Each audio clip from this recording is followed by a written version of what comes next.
आइए दोस्तों, आज हम आपको ठंडी जलधारा गर्म जलधारा के बारे में समझाते हैं। और आपको रटने की जरूरत नहीं है कि कौन ठंडी जलधारा होगा और कौन गर्म जलधारा होगा। बस कंसेप्ट को समझिए, अन्यथा रटते रटते आपका जीवन पूरा खत्म हो जाएगा, परीक्षा में आप क्रैक नहीं कर पाइएगा। इसलिए आप कंसेप्ट को समझिए, बस एक बार वीडियो देखिए, आपको ठंडी जलधारा गर्म जलधारा रटने की आवश्यकता नहीं पड़ेगी। देखिए, आपको समझाते हैं कौन महासागर कहाँ है। सबसे ऊपर में दोस्तों आर्कटिक महासागर है, सबसे ऊपर आर्कटिक महासागर है, सबसे नीचे अंटार्कटिक महासागर है। दोस्तों, इसके सापेक्ष अंटार्कटिक महासागर अत्यधिक ठंडा है। दोनों ही ठंडा है दोस्तों, लेकिन आर्कटिक महासागर के सापेक्ष अंटार्कटिका महासागर अत्यधिक ठंडा है। इसके बाद आइए दोस्तों समझाते हैं, ये बीच का भाग अटलांटिक महासागर है।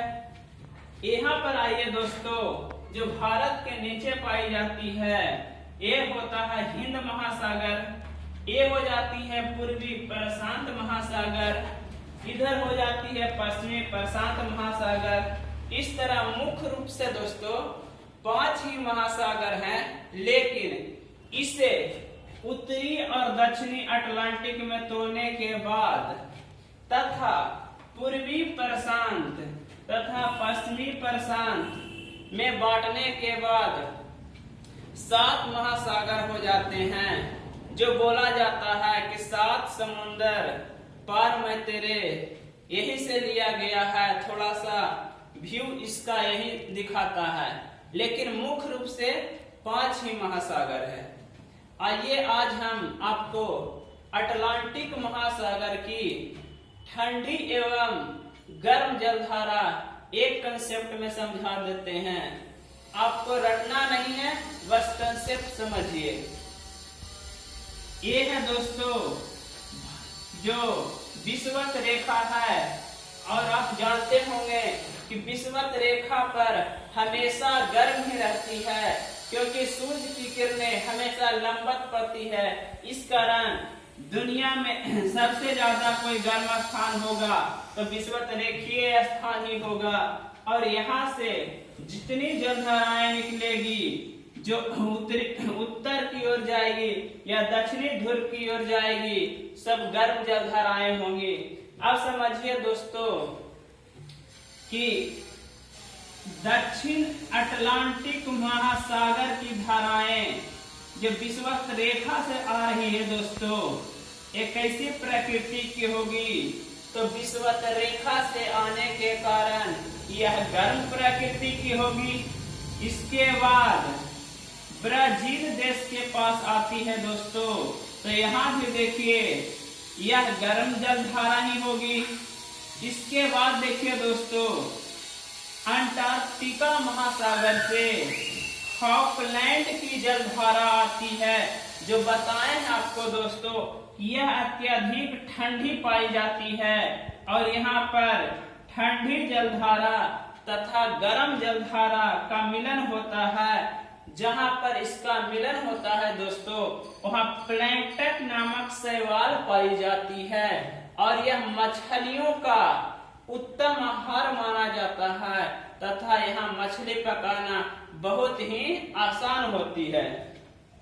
इसके बाद जब ठंडी जलधारा और गर्म जलधारा मिलने के बाद यह अत्यधिक ठंडा होने के कारण यह दक्षिण अटलांटिक प्रवाह की धारा भी दोस्तों ठंडी होती है।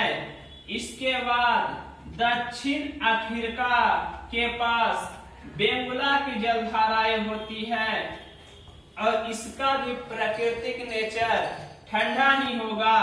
फिर देखिए दोस्तों, तो यह आ जाती है विषुवत रेखा के पास, और फिर यह गर्म जलधारा का रूप लेती है। फिर इसके बाद ब्राजील का धारा गर्म जलधारा, फिर नीचे से आती है फॉकलैंड की धारा ठंडी, अत्यधिक ठंडी होने के कारण फिर यहाँ से ठंडी जलधारा, तो ये दक्षिण अटलांटिक प्रवाह ठंडी, बेंगुला की जलधारा ठंडी। अब ये हम समझते हैं, आप समझ गए होंगे दोस्तों। अब हम आते हैं उत्तरी विषुवत रेखीय जलधारा।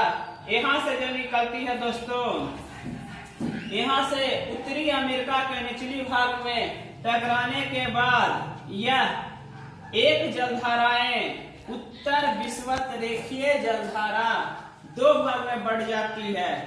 अटलांटिक जलधारा, फ्लोरिडा की जलधारा, और दोनों का प्राकृतिक दोस्तों गर्म ही होगा। और फिर देखिए ये आगे जाते हुए जब दो गर्म धाराएं दोस्तों मिलती है और उसका वेग अधिक हो जाता है तो उसे बोल जाते हैं स्ट्रीम। जो यहाँ पर आपको लिखा हुआ है दोस्तों, जब दो धाराएं एक ही दिशा में आकर मिलती है तो उसका चाल अधिक हो जाता है, जिसे स्ट्रीम कहते हैं। और इसी तरह स्ट्रीम जब दो धाराओं का मिलने को कहते हैं तेज बहाव होने के कारण। तो यहाँ पर देखिए दोस्तों, एंटलीज की धारा और फ्लोरिडा की धारा आगे जाके मिल जाती है तो ये बन जाती है गल्फ स्ट्रीम की धारा, जो प्राकृतिक नेचर से गर्म होगा। और ऊपर से आती है दोस्तों लेब्राडोर की धारा, जो आर्कटिक महासागर के पास से आती है। इस कारण उसका प्राकृतिक ठंडा होता है और यहीं पर गर्म और ठंडा जलधारा का मिलन होता है दोस्तों। लेकिन आपको हम बताए हैं कि अंटार्कटिका महासागर के सापेक्ष आर्कटिक महासागर कम ठंडा है। इस कारण यह जलधारा गर्म प्रकृति से ही आगे बढ़ती है। लेकिन यहाँ पर बहुत वाष्प होता है। गर्म और ठंडी जलधारा दोस्तों जहाँ मिलती है वहाँ वाष्प बहुत अधिक होता है। और कुछ समय बहुत पहले जब यहाँ अत्यधिक वाष्प हुआ तो टाइटैनिक आ रही थी, तो आगे चालक को पता नहीं चला दोस्तों, और यही बर्फ का छत्रक शिला से टाइटैनिक टकराया था दोस्तों, और यहीं पर टाइटैनिक डूब गया है दोस्तों। और यहीं पर अभी फिलहाल में कुछ दिन पहले टाइटैनिक का मलबा जो देखने गए थे और यहीं पर वो भी ब्लास्ट कर गया था। अब देखिए दोस्तों, यहाँ के बाद मिलन के बाद ठंडी जलधारा और गर्म जलधारा मिलने के बाद यह अत्यधिक गर्म होने के कारण गर्म प्रकृति लेते हुए उत्तरी अटलांटिक प्रवाह की धारा आगे जाते हुए यह अटलांटिक का पंजा कहलाती है। जो क्योंकि यहाँ पर एक नीचे पहाड़ का शिला होने के कारण यह धारा टकराती है दोस्तों, और जिसे बोला जाता है अटलांटिक का पंजा। और यह कई 3 भागों में बढ़ जाती है। यहाँ से देखिए दोस्तों, नॉर्वे की तरफ जाने वाली धारा नॉर्वेजियन की धारा कहलाती है। ये देखिए दोस्तों, यह गर्म ही प्रकृति के था, इसीलिए यह गर्म जलधारा ही रहेगा। और देखिए ऊपर चल जाती है दोस्तों ग्रीनलैंड की तरफ इमरिंगर की धारा, इसका भी प्राकृतिक गर्म ही होगा दोस्तों। और जो नीचे आती है दोस्तों उसका प्राकृतिक भी देखिए अभी उष्मा अधिक है, इसलिए गर्म ही होगा। लेकिन जब यह ग्रीनलैंड के पास जाती है तो उष्मा का बहुत ही लॉस हो जाता है दोस्तों।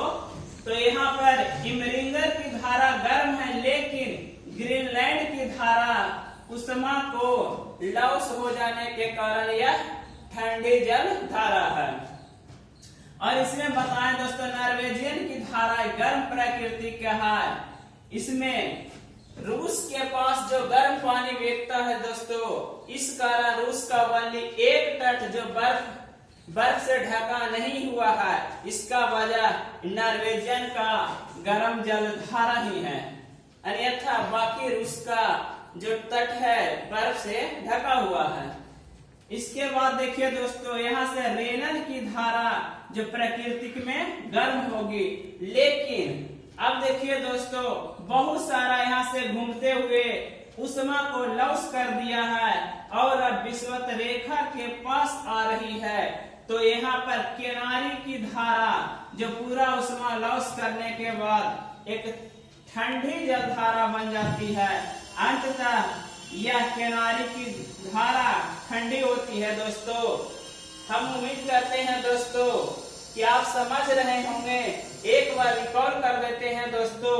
यहाँ से उत्तरी विषुवत रेखीय जलधारा गर्म प्राकृतिक, एंटिलेज फ्लोरिडा गर्म प्राकृतिक, गल्फ स्ट्रीम गर्म लेकिन लेब्राडोर ठंडी, उत्तरी अटलांटिक प्रवाह गर्म और इमरिंगन की धारा गर्म, ग्रीनलैंड की धारा ठंडी, नॉर्वेजियन की धारा गर्म, रेनन की धारा है जो गर्म है दोस्तों, लेकिन लास्ट में विषुवत रेखा के पास पहुंचते पहुंचते दोस्तों यह किनारी की धारा ठंडी जल धारा हो जाती है और यहीं पर फिर ये क्रम चलता रहता है दोस्तों। तो उम्मीद करते हैं कि आप अटलांटिक महासागर की ठंडी एवं गर्म जल धाराएं आप पूर्ण रूप से मेरा कंसेप्ट को समझ पाए हैं। Thank you.